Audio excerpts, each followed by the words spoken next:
They ended up turning you into Akeem shortly after the WrestleMania 4. How did they approach you with that gimmick change? Man, it just really wasn't no, huge deal made about it. I don't know, the first word I actually got about it, Slick kind of came to me and, said, we got this, we're going to be, got the idea about making you a black man or something. And I honestly thought Slick was joking about it. I didn't take it serious. And then I don't know, I was walking around backstage at catering or whatever, wherever I was at. And Vince stopped me and asked me, could I dance? And I said, I'm like, no, I can't dance. And he said, well, you need to learn, get with Slick and have Slick give you some lessons. And I still had no idea what was going on. So eventually, it finally came out, that they finally broke down and told me, that we got this idea that Slick went back to Africa and found your roots and found out your roots was, you're really a black man and we're going to call you Akeem. And, I just thought it was a big joke for the longest, up until they, Vince said, don't shave your head anymore. I was doing the mohawk and he said, don't cut your, shave your head, let your hair grow out. And then it's kind of a, looks like I'm going to be Akeem. And then they called me up and had me, wanted to fly me to New York to get fitted for the Akeem outfit. They had drawings and artwork for it and everything. And I had to go there and they actually did an actual fitting, took my sizes and showed me what it was going to look like and this and that. So then it was pretty much set. There was no way around it then. I hated it. I'm like, it's the end. It's the end of my life. It's the end of my career. Come on, Hannibal. It'd be like somebody coming to you and telling you the same thing. What if they told you, oh, we're going to make you a black man, Hannibal? There's no way you're going to believe it, right? Yeah, I would be a little shocked. I liked the character, though, as I'm sure maybe you may have changed your mind a little bit at the end. But as a kid, I never knew they were trying to make you a black man. I just saw you as like the big guy that danced. Yeah. Well, I don't know if it was ever really said that I was a black man, but he went to Africa, deepest, darkest Africa. I don't know, I'm not saying that everybody from deepest, darkest Africa, but I don't know. But, they shot the video. We was out in Connecticut, wherever, on some back alley, and me and Slick and the announcer, what's his name? Mean Gene. Mean Gene, that's it. Mean Gene was there, and they'd hired some professional dancers, and they had dressed them up, in their African dance outfits or whatever. And then, Mean Gene's like, I guess it's still on YouTube. You can look it up. One Man Gang changes to Akeem video or something like that. But it's like in this dark alleyway and smoke and everything, and garbage can kind of explodes, and I pop up behind it in my Akeem outfit, doing the yeah, brother, and all that, like that.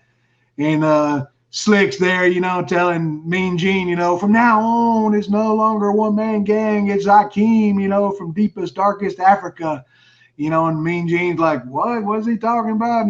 Maybe like he don't understand. And then, he says, from now on, it's Akeem. And the dancers start dancing around, in a circle or whatever, and they all started chanting, Akeem, Akeem, Akeem, Akeem, like that, And then Slick gives me he got like a big boom box. He gives me the boom box, and I put it up there, and the camera shows me and Slick walking away from Mean Gene with the dancers dancing around where Gene is, just chanting my name, and we're like that. We're bopping down, showing me doing my little Akeem dance, bopping away. And then the camera focuses in, and all the dancers start to close in on Gene like that. Then it cuts off.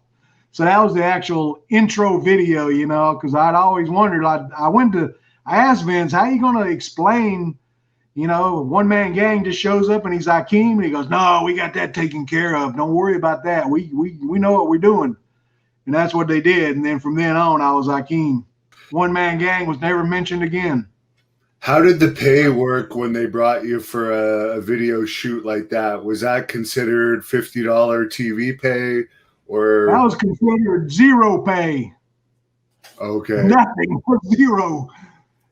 Just to do the video, you just, you introducing a new character. I guess they figured that's, part of your job. It wasn't no extra. They pay for the hotel room and stuff like that, your transportation, things like that. But it had us a limousine to get us around and things. But, it was like an all night shoot. We went to some alleyway and they had trailers for us and things. And it was pretty much, it was like all night. I don't know. We started like at midnight and finished up like around 5 a.m. in the morning, just before daylight, because it had to be done before daylight, So that was a long shoot, So, but it worked, I guess. The fans kind of picked up on it, and you'd still get, someone go, "That's no Akeem, that's One Man Gang, blah blah blah," that kind of stuff. But I didn't know, character-wise, I wasn't told anything. I didn't know how to act. I didn't know how to talk, what to do. I didn't know anything about the character. I didn't know, they didn't come to me and lay out they didn't have a written diagram saying, well, this is the character of Akeem. This is what we want you to act as or talk as or whatever. I had no idea what I was supposed to do. And so the first night that I went out as Akeem, Vince McMahon came to me in the back and go, "This is your big night. This is your big night. This is Akeem's, debut, make it a good one." And I said, "Oh man," I was nervous as, you'd have to be nervous. I don't care who you are, you're nervous. So when the curtains opened up and we, started toward the ring and they started Slick's Jive So Bro music with a little drum roll and everything, I was like, man, what? I just gonna act stupid.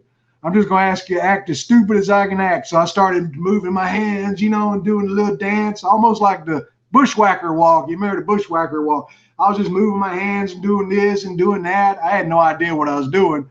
Then we got in the ring and I was, I'd heard the Jive So Bro so many times, I kind of knew the words. So I started mouthing the words in front of the camera and stuff, and got up on the apron and did a little, whatever I was doing, and got in the ring and did it in the ring and worked the guy and, put my butt in his face and just stupid. Whatever I could think of was stupid. That's what I did. And then, after the little match was over with, I come back in, and as soon as I walked through the curtains, everybody was like, hey, they gave me like a standing ovation, and Vince gave me the thumbs up like that. So I pretty much knew I was safe right then. Did you expect the dance to get over so much? Because I remember being in the crowd in those days, and when you would come out, even though you were a heel, the crowd would be doing the dance.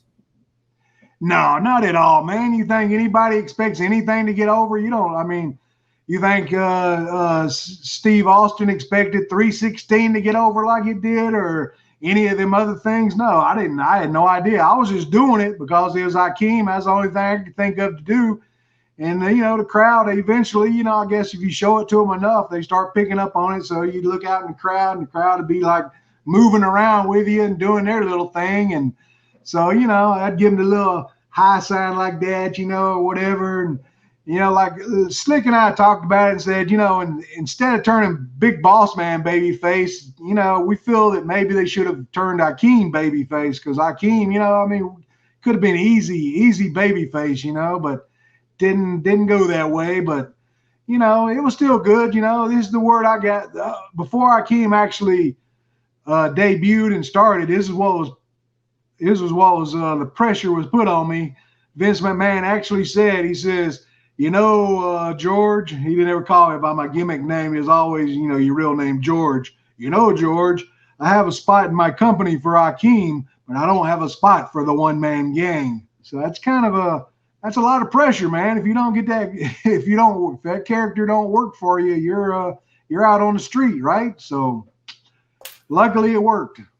I agree that if they had given that character a babyface push, you would have done all right there, because the fans were ready for it at that point. But for some reason, they went the other direction. Thank you for watching the Hannibal TV.